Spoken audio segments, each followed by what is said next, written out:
A wet mount is used to view live microorganisms under a microscope.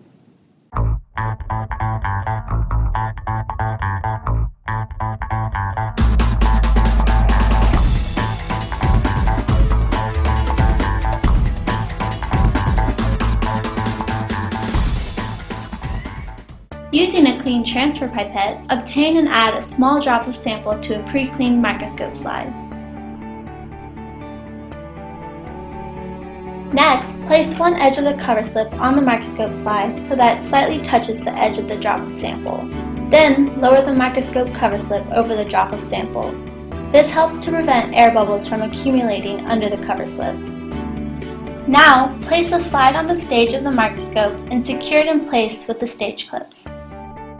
Finally, move the slide to the center directly over the light source and view your slide under the microscope using the 10x objective lens.